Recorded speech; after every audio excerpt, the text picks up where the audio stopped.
একদা এক প্রাচীন গ্রামে বাস করত এক যুবক যার নাম ইউসুফ। তার চোখে ছিল পৃথিবীর প্রতি এক গভীর মমতা, আর তার হৃদয়ে ছিল আল্লাহর প্রতি অগাধ বিশ্বাস। ইউসুফ ছিল একজন কাঠুরিয়া। প্রতিদিন সকালে সে তার কুড়াল কাঁধে তুলে নিত আর বনের দিকে রওনা দিত। তার রোজগার ছিল সামান্য, কিন্তু তার মন ছিল উদার। সে বিশ্বাস করত আল্লাহ তাআলা যা দিয়েছেন তাতেই বরকত। ইউসুফের পরিবারে ছিল তার বৃদ্ধা মা এবং এক ছোট বোন ফাতেমা। ফাতেমার চোখে ছিল স্বপ্ন আর মায়ের মুখে ছিল দোয়া। তাদের জীবন ছিল কষ্টের, কিন্তু তারা একে অপরের প্রতি ছিল নির্ভরশীল। ইউসুফ কঠোর পরিশ্রম করত, কেবল তার পরিবারের মুখে হাসি ফোটাতে। সে জানত রিজিকের মালিক আল্লাহ, আর চেষ্টা করা তার দায়িত্ব। তাদের ছোট্ট ঘরটিতে ছিল না কোনো বিলাসিতা, কিন্তু সেখানে ছিল শান্তি আর আল্লাহর রহমত। একদিন ইউসুফ যখন কাঠ কাটতে গভীর বনে প্রবেশ করল, তখন সে এক অদ্ভুত ঘটনার সম্মুখীন হল। একটি বিশাল প্রাচীন গাছের নিচে সে দেখতে পেল একটি উজ্জ্বল পাথর। পাথরটি এমনভাবে জ্বলজ্বল করছিল যেন তার ভেতরে কোনো গোপন আলো লুকানো আছে। ইউসুফ কৌতূহলী হয়ে পাথরটির কাছে গেল। সে জীবনে এমন পাথর আর দেখেনি। পাথরটি হাতে নিতেই এক অদ্ভুত উষ্ণতা তার দেহে ছড়িয়ে পড়ল। ইউসুফ ভাবল, হয়তো এটি কোনো সাধারণ পাথর নয়। সে পাথরটি তার ঝুড়িতে রাখল এবং বাকি কাঠ কাটা শেষ করে বাড়ির পথে রওনা দিল। তার মনে এক মিশ্র অনুভূতি কাজ করছিল।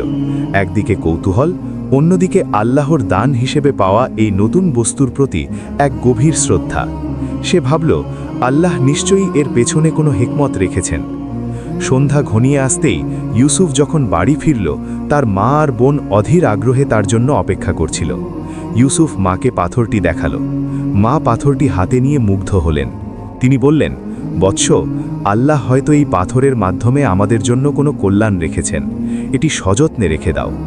ইউসুফ পাথরটি সিন্দুকের এক কোণে রেখে দিল, যেখানে তারা তাদের সামান্য মূল্যবান জিনিসপত্র রাখত। কয়েকদিন পরের কথা, হঠাৎ গ্রামে এক দুর্ভিক্ষ দেখা দিল। ফসলের ক্ষেত শুকিয়ে গেল, নদীগুলো মরে গেল, আর মানুষের ঘরে খাবারের অভাব দেখা দিল। গ্রামবাসী আল্লাহর কাছে বৃষ্টির জন্য দোয়া করতে শুরু করল। ইউসুফের পরিবারও এই সংকটের বাইরে ছিল না। তাদের জমানো খাবারও প্রায় শেষ হয়ে আসছিল। ইউসুফের মনে হচ্ছিল সে আর পারবে না, কিন্তু মায়ের মুখে তাওয়াক্কুলের কথা শুনে সে আবার মনে সাহস জোগাল। এক রাতে ইউসুফ যখন তাহাজ্জুদের নামাজ পড়ছিল, তখন তার মনে এক অদ্ভুত চিন্তা এলো। সে ভাবল, হয়তো আল্লাহ তাআলা সেই পাথরটির মাধ্যমে কোনো পথ দেখাবেন। সে সিন্দুক থেকে পাথরটি বের করল। পাথরটি তখনও আগের মতোই জ্বলজ্বল করছিল। ইউসুফ পাথরটিকে হাতে নিয়ে আল্লাহর কাছে দোয়া করল, হে আল্লাহ, আমাদের এই বিপদ থেকে রক্ষা করুন। আপনার রহমত ছাড়া আমরা অসহায়। পরদিন সকালে ইউসুফ যখন ঘুম থেকে উঠল, তখন সে এক অলৌকিক দৃশ্য দেখল। যে সিন্দুকের ভেতর পাথরটি রাখা ছিল, সেটি ছিল ভরপুর স্বর্ণমুদ্রায়। ইউসুফ অবাক হয়ে গেল। সে দ্রুত মাকে ডাকল। মা এসে দৃশ্য দেখে হতবাক হয়ে গেলেন। তাদের চোখ দিয়ে আনন্দাশ্রু গড়িয়ে পড়ল। আল্লাহ তাদের দোয়া কবুল করেছেন, তাদের বিপদের দিনে সাহায্য করেছেন। ইউসুফ আর তার মা সিদ্ধান্ত নিলেন, এই সম্পদ তারা কেবল নিজেদের জন্য ব্যবহার করবেন না। তারা প্রথমে গ্রামের সবচেয়ে অভাবী মানুষদের সাহায্য করবেন। ইউসুফ গ্রামের সব দরিদ্র পরিবারকে ডেকে এনে তাদের প্রয়োজন অনুযায়ী খাবার এবং অর্থ বিতরণ করল। গ্রামে খুশির বন্যা বয়ে গেল। ইউসুফের এই উদারতা দেখে সবাই তাকে ধন্যবাদ জানাতে লাগল। ইউসুফ বলল, সবই আল্লাহর দান, আমরা কেবল মাধ্যম। এই ঘটনার খবর দ্রুত চারপাশে ছড়িয়ে পড়ল।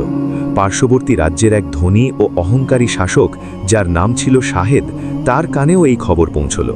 শাহেদ ছিল অত্যন্ত লোভী। সে সবসময় ক্ষমতা ও সম্পদের পেছনে ছুটত। সে ইউসুফের এই অলৌকিক পাথরের কথা শুনে প্রলোভিত হল। তার মনে হল, যদি সে এই পাথরটি পায়, তাহলে সে পৃথিবীর সবচেয়ে ধনী ও শক্তিশালী শাসক হতে পারবে। শাহেদ তার সৈন্যদের ইউসুফকে তার দরবারে আনার নির্দেশ দিল। ইউসুফ ভয়ে ভয়ে শাহেদের দরবারে উপস্থিত হল। শাহেদ তাকে প্রশ্ন করল, শুনলাম তোমার কাছে নাকি এক অলৌকিক পাথর আছে যা স্বর্ণ উৎপন্ন করে। ইউসুফ সত্যি কথা বলল এবং আল্লাহর দান স্বীকার করল। শাহেদ ইউসুফকে পাথরটি তার হাতে তুলে দিতে বলল। ইউসুফ প্রথমে রাজি হল না, কারণ সে জানত এই পাথর আল্লাহর আমানত। কিন্তু শাহেদ ছিল অত্যন্ত ক্ষমতাশালী এবং নির্দয়। সে ইউসুফকে হুমকি দিল, যদি সে পাথরটি না দেয়, তাহলে তার পরিবারকে বন্দী করা হবে। ইউসুফ তার পরিবারের জীবন বাঁচাতে বাধ্য হল শাহেদের হাতে পাথরটি তুলে দিতে। তার মন খুব খারাপ হয়ে গেল, কিন্তু তার আর কোনো উপায় ছিল না। সে আল্লাহর ওপর তাওয়াক্কুল করে পাথরটি শাহেদকে দিয়ে দিল। শাহেদ পাথরটি পেয়ে আনন্দে আত্মহারা হয়ে গেল। সে ভাবল এবার সে পৃথিবীর সব সম্পদ নিজের করে নেবে। সে পাথরটি তার রাজকীয় সিন্ধুকে রাখল এবং রাজ্যের সব ধন সম্পদ জমা করতে শুরু করল। তার প্রাসাদ ভরে উঠল স্বর্ণ আর মণিমুক্তায়। কিন্তু শাহেদের লোভ যেন বেড়েই চলছিল। সে আরও চাইছিল। কিন্তু এক অদ্ভুত ঘটনা ঘটল। যখন শাহেদ পাথরটি তার সিন্ধুকে রাখত, তখন সিন্ধুক ভরে উঠত স্বর্ণমুদ্রায়। কিন্তু যখন সে স্বর্ণমুদ্রাগুলো ব্যয় করার জন্য বের করত, তখন সেগুলো আবার পাথরে পরিণত হয়ে যেত। শাহেদ অবাক হয়ে গেল। সে শত চেষ্টা করেও সে স্বর্ণ ধরে রাখতে পারল না। তার সমস্ত সম্পদ মুহূর্তেই উধাও হয়ে গেল। শাহেদ বুঝতে পারল এই পাথর কেবল ইউসুফের হাতেই কাজ করে। তার অন্তরে থাকা লোভ আর অহংকারী এই অলৌকিক ক্ষমতার পথে বাধা দিচ্ছে। সে হতাশ হয়ে পড়ল। তার সব স্বপ্ন ভেঙে গেল। সে বুঝতে পারল জোর করে বা অন্যায়ভাবে কোনো কিছু অর্জন করা যায় না। আল্লাহর রহমত কেবল তাদের প্রতিই থাকে যাদের অন্তর স্বচ্ছ এবং যারা সৎ। ইউসুফ তার গ্রামে ফিরে গেল। তার মন খারাপ ছিল, কারণ সে পাথরটি হারিয়েছিল। কিন্তু সে আল্লাহর প্রতি বিশ্বাস হারায়নি। সে জানত আল্লাহ যা করেন ভালোর জন্যই করেন। ইউসুফ আবার তার কাঠুরিয়ার জীবন শুরু করল। তার পরিবার আবার কষ্টে পড়ল, কিন্তু তাদের মুখে হাসি ছিল, কারণ তারা জানত আল্লাহ তাদের সঙ্গে আছেন। একদিন শাহেদ ইউসুফকে আবার তার দরবারে ডাকল। এবার শাহেদের মুখে ছিল হতাশা আর অনুশোচনার ছাপ। সে ইউসুফের কাছে ক্ষমা চাইল। শাহেদ বলল, ইউসুফ, আমি আমার ভুল বুঝতে পেরেছি। লোভ আমাকে অন্ধ করে দিয়েছিল। এই পাথর তোমার কাছেই থাকা উচিত। তুমি এর যোগ্য। শাহেদ ইউসুফের হাতে পাথরটি ফিরিয়ে দিল। ইউসুফ পাথরটি হাতে নিয়ে আল্লাহর শুকরিয়া আদায় করল। সে জানত আল্লাহই সবকিছু ঠিক করে দিয়েছেন। ইউসুফ যখন পাথরটি নিয়ে তার বাড়ি ফিরল, তার মা আর বোন তাকে দেখে খুব খুশি হলো। পাথরটি আবার তাদের সিন্ধুকে রাখা হলো, আর সিন্ধুক আবার ভরে উঠল স্বর্ণমুদ্রায়। কিন্তু এবার ইউসুফ আগের চেয়েও বেশি সতর্ক ছিল। ইউসুফ আর তার পরিবার সেই সম্পদ দিয়ে কেবল নিজেদের অভাবই মেটালো না, বরং গ্রামের সবার উন্নতির জন্য কাজ করল। তারা একটি কুয়া খনন করল, যাতে গ্রামের মানুষ বিশুদ্ধ পানি পায়। তারা একটি ছোট মাদ্রাসা তৈরি করল, যেখানে শিশুরা জ্ঞান অর্জন করতে পারে। ইউসুফ তার সম্পদ দিয়ে অভাবী মানুষের পাশে দাঁড়ালো, তাদের মুখে হাসি ফোটালো। গ্রামের মানুষেরা ইউসুফকে ভালোবাসত আর শ্রদ্ধা করত।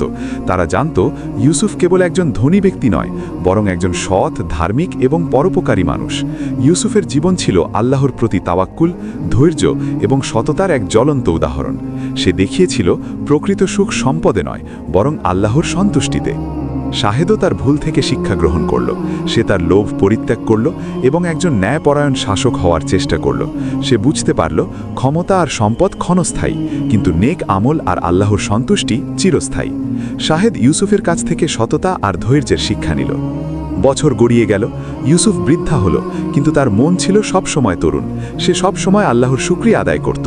তার গ্রামের মানুষেরা সবসময় তাকে মনে রাখত তার উদারতা আর সততার জন্য। ইউসুফের গল্প প্রজন্মের পর প্রজন্ম ধরে বলা হতো, যা মানুষকে শিক্ষা দিত আল্লাহর ওপর ভরসা রাখতে, ধৈর্য ধরতে এবং সৎ পথে চলতে।